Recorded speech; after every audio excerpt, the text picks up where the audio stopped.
I get to this gig, turn up, really nice rooftop, plug my USB in. I formatted it wrong.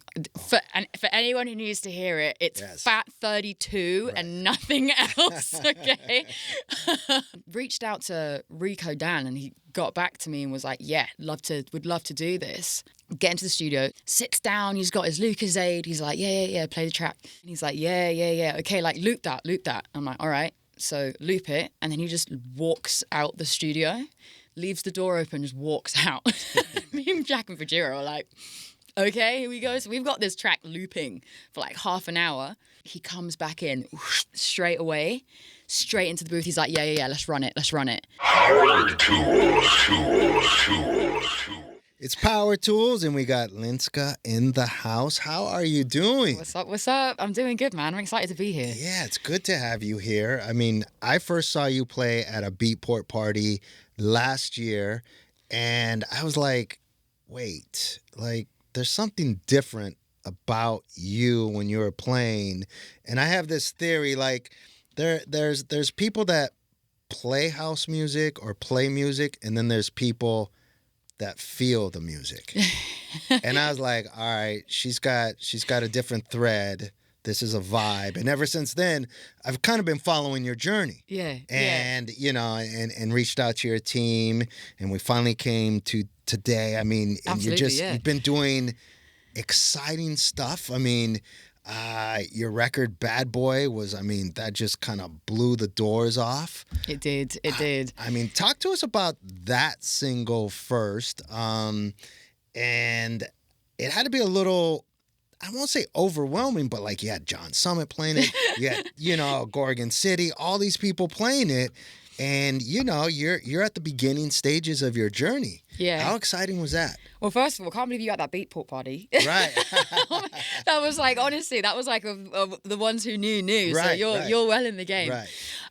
But no, yeah, it was, honestly, I think it was just one of those moments where I really wanted to make something and not have a single critic in my head whilst I was making it. So I kind of sat down. I made it in this like really terrible hotel room that I was actually kind of scared to fall asleep in. I was like, what am I going to do? I'm just going to make music instead. And I made this thing and I was like, you know what? I'm just going to do it. Not have any, maybe this label or this artist, or I just made something that I wanted to hear. Right. And then I think it just, I don't know, it was very validating just to be like, okay, something that came from my brain with no censoring or self-editing resonated with people. Have you self-edited before? Oh my! Yes, we all do. Absolutely. Yes. Who hasn't sat down and listened to the same 4-bar loop? Right. Who's gonna play this? Yeah.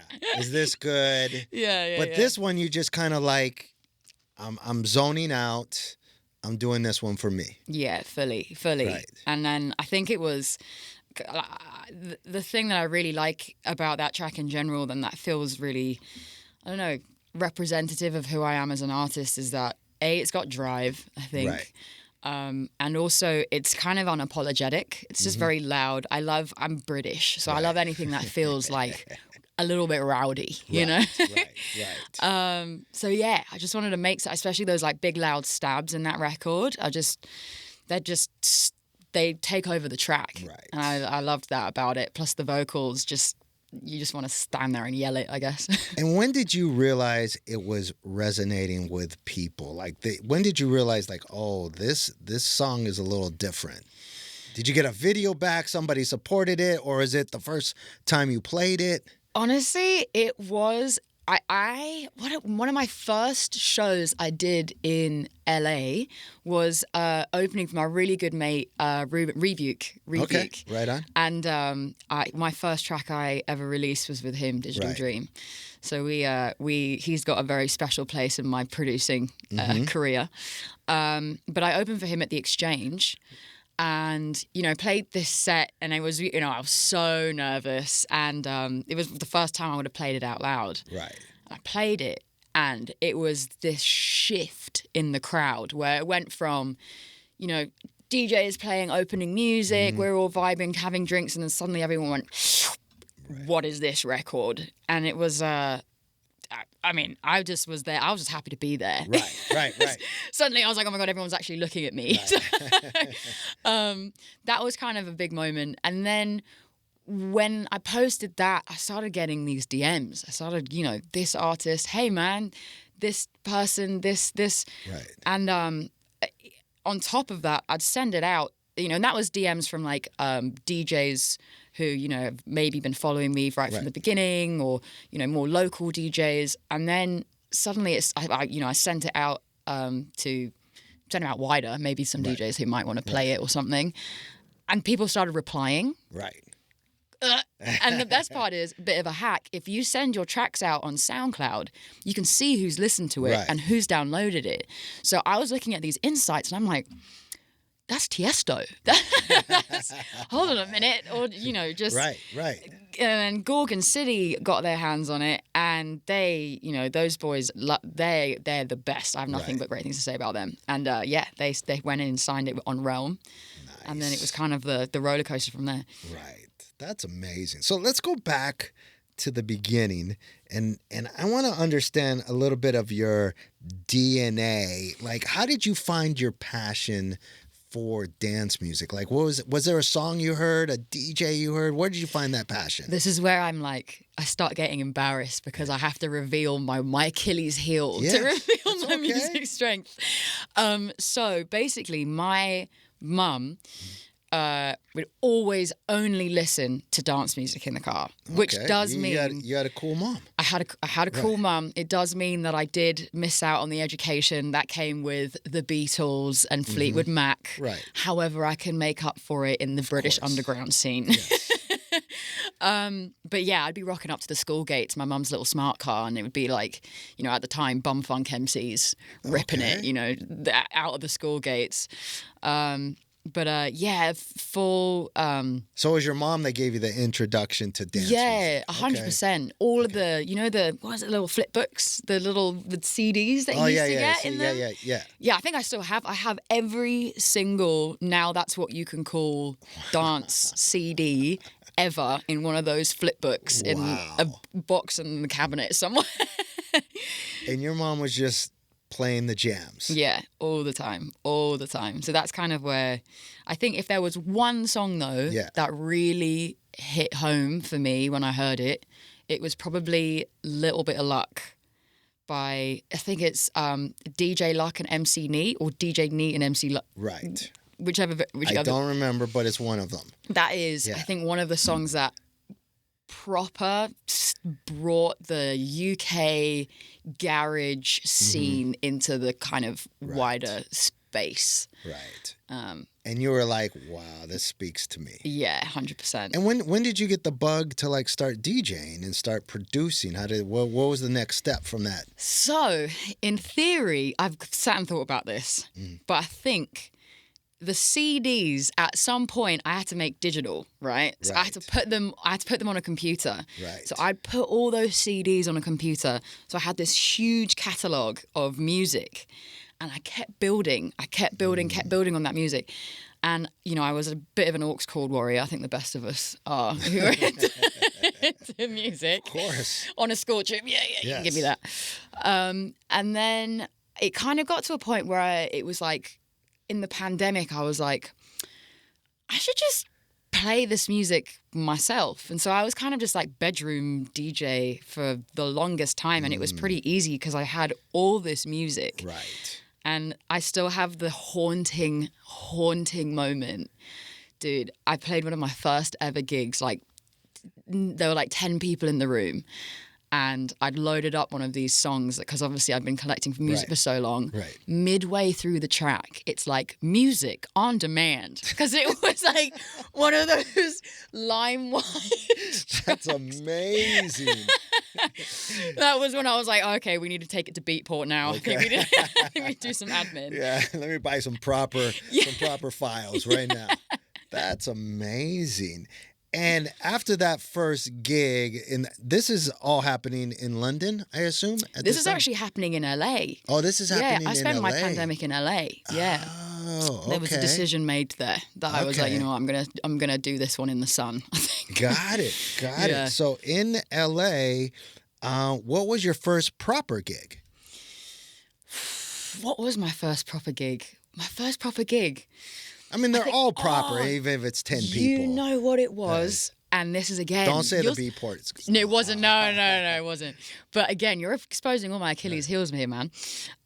My first ever proper gig was over at EPLP. You know that bar, rooftop bar in West Hollywood. A friend of mine. Literally, it sounds made up, but because it sounds made up, but. Friend of mine on FaceTime has a mate storms in. My DJ's just cancelled and I have to DJ now and I've got stuff to do. And I was like, haha, I'll do it. And I'm like in my pajamas on FaceTime with my friend. He's like, amazing. Get here in like an hour and 20 minutes. I'm in my pajamas. I'm like, I'm loading these USBs. I don't know what format to put it in. I don't know anything. So I get to this gig, turn up, really nice rooftop, plug my USB in. I formatted it wrong. For anyone who needs to hear it, it's Fat 32 and nothing else, okay? But yeah, went in, wasn't loading, didn't know what to do. And it turns out, I was speaking to the GM about it. Shout out to Maxine, who was a GM at the time. She had someone in the kitchen who was working on the firmware of one of the ovens or something like that, and he had a USB on his keychain. So I used the plumber's USB, mechanic's USB, to plug my music, like to be able to download it from my laptop onto these decks. And then it was just like, even still, I then went to put my headphones on and there was me turning up with Bose headphones. I'm like, because it's got the connector thing, doesn't work. So you have to get... everything's going wrong everything's going wrong. Yes.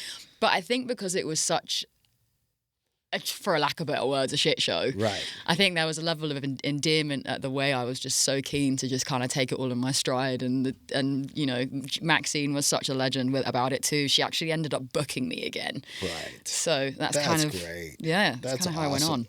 So I was watching your Sunset Tech House set in San Diego, and you're playing like Pasilda by Afro Medusa. I'm hearing Serious D, On and Off, Fat Boy Slim. Is this because of your mom? Yeah, your mom's music. Because I'm like, how does she know Pasilda? How does she know Pasilda? This is not the remix you're playing. Nah. You're playing the original version. OG. Yes. Yeah. I'm like, this has to be because of her mom. It really is. It really is. My mom, and then also my dad. My dad, a lot of the kind of slightly more rocky, edgier synth sounds that I put in my music. Right. Fat Boy Slim. Exactly. And a lot of that kind of almost bass guitar-y kind of sound of the stabs and stuff. We used to just sit and listen to Linkin Park, Limp Bizkit, like all of that in the car. That made its way in there too. So that's kind of the music you're producing. Your mom's got like more of the dance beats. Your dad has more of the edgier sound. Yeah. And there's Linska. Linska in the middle, yeah. That's amazing. That is really cool. Let's talk about your new single, which I think is so cool. World and Back with Rico Dan. Yes. Those vocals are so sick. It's on Realm. Talk to us about the collab and the inspiration for Dude, that one was a true, like, pinch me moment to get into the studio with him. He is a true MC, and there's no argument about it. So basically, I pretty much put that instrumental together, and I tested it actually at Coachella World One, and I was like, yeah, this is really working. Okay, so I can probably present this to someone who, you know, would be able to smash this. Right. And reached out to Rico Dan, and he got back to me and was like, yeah, would love to do this. And again, not making this up. I swear, some of these really crazy things are beginning to happen. I think all the crazy shit happens at the beginning of your career. Always. But get into the studio. It's like me and my two best mates from London, Jack and Fajiro. And, you know, we're waiting. He like gets there. He like rolls in. He's like pure British. Like comes in with like a Tesco bag, which is like, it's like Ralph's here, pretty much. Right. sits down, he's got his Lucasade, he's like, yeah, play the track. And plays the track. I'm like, play the thing, and he's like, yeah, okay, like loop that. I'm like, all right, so loop it, and then he just walks out the studio, leaves the door open, just walks out. Me and Jack and Fajira are like, okay, here we go. So we've got this track looping for like half an hour. We're kind of like chilling now, chatting. He comes back in straight away, straight into the booth. He's like, yeah, let's run it. Puts the whole track down in one take. Wow. I mean, I reordered some bits, but the entire thing, and then we did a couple of extra takes for like ad-libs, but put the whole thing down in one take. And then left. He was like, yeah, I've got another studio session in like an hour. I've got to head over to the other side of London. We were like, what? It was amazing. And I honestly couldn't have thought of anyone better to do it. He's just wicked. That's so cool. That's the remix. I mean, not the remix, but the vocals are sick. The track is sick. The fact that you got to record it in London had to be special, right? Yeah. We wanted to do something that felt like, well, claiming, British sound, that, London sound that comes with music, and inserting what is otherwise kind of normally put in, grime or garage, and put it into sort of more tech house, techno land, which isn't too commonly done. Right. And then on top of that, we were then like, fun fact, the song was actually originally called London City to the World and Back. So the original was London City to the World and Back. And then we were like, you know what? We want to, this feeling of energy that this track gives us as Londoners, we want to share that with everyone else. Right. So we changed it to the World and Back, because whatever city you're in, you can rep it. You can be like, whatever we're doing here is to the World and Back. And that's kind of the vibe of what we were going for. That's amazing. How much of you growing up in London has inspired you as an artist and in your music? I'd say a lot. Right. I'd say a lot. I mean, my accent hasn't gone anywhere. I've been living here for 7 years. So, but yeah, I think it's that. I think there's a really cool thing about the size of London. Everyone thinks it's absolutely massive, but in reality, it's really small, and you just got to know what pockets to look in. Right. You got parties, you got underground random raves, you got some random karaoke night on some rooftop bar, you got jazz night at Ronnie Scott's, you got, there's so much going on. And I think, me personally, hot take, London's the best after the sun sets, for me anyway. After the sun sets. Bar the beer after work, it's the best after the sun sets. And I think just, getting I hear music, and especially when I'm making music, and I just think of, when I got my first car and it was scraped up, and I'm like driving through the streets, and I'm picking up friends and designated driver going to this thing, and then having to leave the car halfway across London because I decided I wasn't going to be designated driver anymore. And I think just that whole, I think that really definitely shaped me. That's amazing. And what made you make the move to LA? Was that kind of a career choice, or is that, don't tell me you got stuck here from the pandemic? I mean, it was a little of both. Right. Yeah, I think I was just in a place where I was like, you know what, I want to go see what's overseas. Right. And then I moved January of 2019, but I was kind of still, I hadn't solidified myself here. Right. So I was still back in London half the time. And then I pretty much had a flight back home to London, which got cancelled before the pandemic, and then I was like, okay, I guess I'm staying here then. Wait, when you came here, you had work here already as like DJ, like gigs and stuff like that, or you came here for another reason? Yeah, no, I came here. I had like another area which I was working in, so I was just I've had that visa, and then I was like, okay, I'm gonna utilize this visa. I'm gonna capitalize on this. Yeah, absolutely. Okay, that's amazing decision. And I'm sure you're very happy over that decision. Oh yeah, 100%. I mean, it's. I met some amazing people whilst being here, and the opportunities I've gotten whilst being here, I'm so grateful for. And what's even better is having the sort of backbone of all the support back home. Right. It's I feel really lucky to be able to say that. So it means I can kind of go about my business here with the confidence of knowing that there's a nice little support network back home. Right. Where everybody's kind of rooting for you. They want to see you win. Yeah. That's got to feel good. Yeah, it's good. It's really good. Yeah. And how excited is mom and pops? They're very excited. Right. They're really, really excited. I think they're excited to see me in like a creative field where who I am as a person matters. I think that's the big takeaway from whenever I chat to them. I think it's just, they see pieces of themselves in my work, I guess. And I love, I took my dad to EDC this year. I take him every year, to be fair. He basically had his own interview segment this year. And he loves it. He loves being in the scene. He was especially someone who put me in around festivals a lot when I was younger too. So he used to help out on festivals, right? Yeah. He used to help organize logistics in Ireland for all these festivals. So if there was like a plot of land, so were you were going to festivals when you were a kid? Yeah. That's crazy. When you go to a festival and there's like some child running around with headphones and you're like, whose unsupervised minor is this? And that's that you. was me. Okay. Yeah. So like kind of going to, these big scale parties, that America's kind of known for, these massive shows. It kind of feels pretty second nature. Right. So when he goes to EDC, he's right at home. Oh, don't tempt him with a good time. Right. Oh my God. He'll be the first person to partake in any extracurricular, I can tell you that much. Right. Kind of hard to get him to go back home afterwards. Oh my God. Let's stay for the sunset set. Yes. And then the after party. And then the after party. That is amazing. So what does Linska have planned for 2026? Your single is out. I'm sure there's a tour. Any big collabs you can talk about?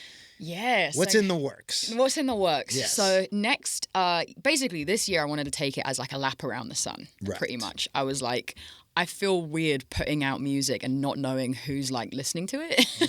So I kind of wanted to tour around, meet the fans, play my sets, see what works, see what people are enjoying. And now I can go, all right, I can freely create knowing my parameters of like what I want to play and what people want to listen to. Right. So now I've got an entire year's backlog of music that I'm about to throw out in 2026. Okay.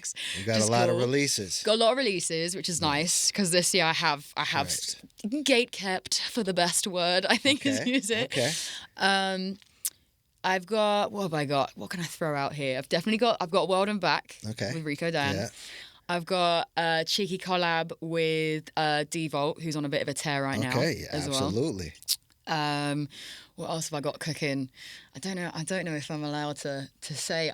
Let's say there might be a drum code appearance. Okay. Which is quite cool.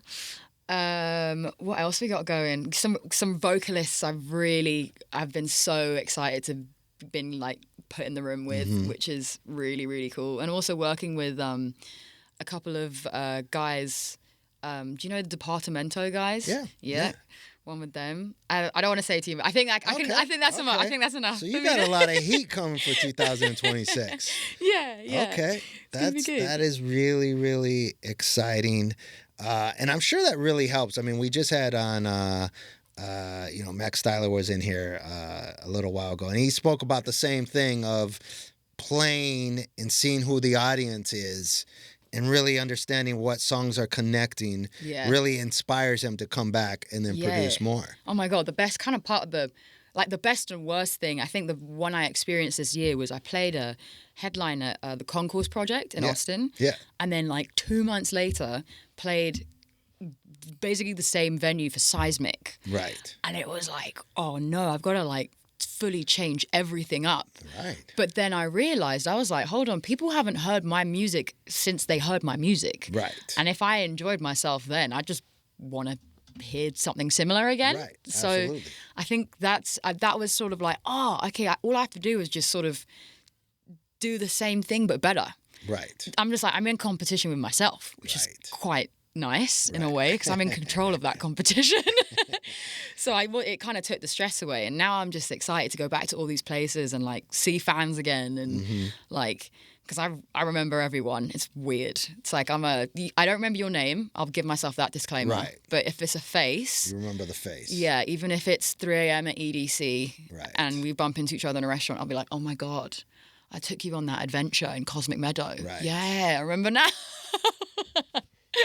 I think you remember because this is like you said, this was kind of like your first time around. Yeah. Right? So the first time around is so exciting for you and for the fans, because the fans are like, yo, I saw her the first time she came to Austin. Yeah. I saw her the first time she came to Detroit, whatever city it is. So there's always that connection for the first, just like the first time you saw your favorite band. Yes. There's always that it. first time connection. Yeah, 100%. Which is really, really exciting. What was your first band that you went to go see? My first band that I went to go see, this is going to sound weird. When I was in high school, I don't know, somebody had free tickets to see Stevie Wonder. And we went to it. We're seeing Stevie Wonder. And then all of a sudden we're like, oh, I forgot he did this song. Oh, he did this song. He did this song. And we're like, this is dope. Like, whoa, wait, there's so many that your first band you went to was Stevie Wonder? Somebody had free tickets that they didn't want to use, and we went to the Forum to see Stevie Wonder. That is a crazy bar. Yeah. Oh my God, wow, that's incredible. That was the first time, like my first concert. I was like, okay, this is, all right, we're setting the bar high. Yeah, but oh my God. we went in not wanting to be there. How many of you were in the group? It was just two of us. Oh, okay. It was just me and my friend. Yeah, it was just like... You didn't go and like tear the place up? No. That was like... Yeah. What was your first band you saw? My first band I went to go see... my first artist I went to go see was Pink. Okay. Actually, I went to go see Pink. All right. She's a vocalist and a half, so that blew me away. And a great performer, right? And I think the first band I went to go see was, I think, Busted. Do you know who Busted I don't know are? who Busted is. Should I know British fans right now are like, oh! Should I know? I know a lot of British bands, but I don't know Busted. Busted were like the OG UK boy band, but they were like the alternative cool kids, but mainstream, I guess. They like, they had that song Year 2000, I think. Sent I've been to the year 3000. No? Maybe that didn't make it over here. Oh my God. Maybe it did. Well, that was definitely a big bragging rights for me back home in the UK. Okay. So. All right. So my first proper band that I saw was No Doubt. Oh. That was pretty dope. Yeah. Saw them in Long Beach. Oh, in Long Beach as well. Oh, it was great. Yeah, that's cool. Yeah. No way. Like, oh, this is really... Yeah. And then my second band, this is what blew me away. I saw B-52s, and that kind of changed my life. Everyone in this room just went... Yeah. No. Because when they did Rock Lobster, it's the first time I ever saw like 11,000 people go down. Oh, and I was like, wow. You can control people with the music. Yeah. And I just started DJing. And I was like, how do I do that? Yeah. I need crowd control. Yeah, I need crowd control. Yeah, crowd control is crazy when it happens, though. Yes. Crowd control is like, oh my gosh, you guys are actually having a good time, is my kind of takeaway from crowd control. I'm like, you guys are with me. How cool. Right. Yeah, I think my experience of that was...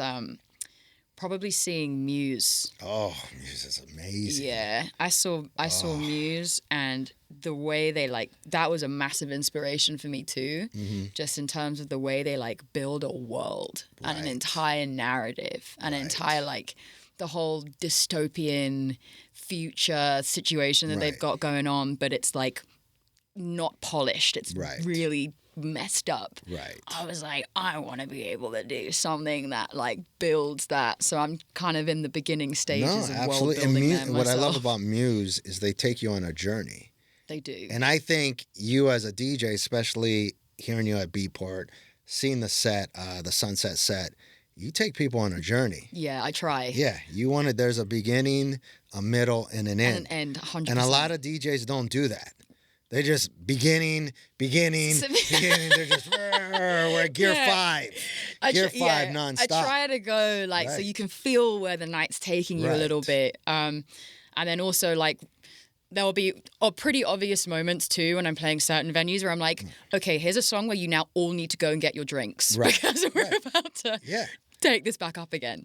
But most DJs, they don't understand that philosophy. And that's when it goes back to the first time I heard you play. Even though it was like a private party in a private setting, I already knew that there was something different about you. Even playing for that set, I was like, okay, she's feeling the music. We're going somewhere. And I'm in a Beatport office and she's translating that. Sick. That's amazing to translate that in that scenario. And I guess maybe it's my DJ instincts. I always like, maybe I'm looking for that. I don't know. But, and I could see you still translating that. And I'm excited about what you're going to do in 2026 and beyond because it's inside you. Thank you, man. That really means a lot. I appreciate it. And honestly, it means a lot that you noticed that too, because I put a lot of effort into that. So cheers. Dope. Well, it's awesome having you on, and we're excited. We got to have you back sometime. Yeah, absolutely. Yes. I didn't realize you were literally right here. Yeah. I'm a neighbor. Oh, there you go. There we go. I'll be in here for coffee every morning. Powertools.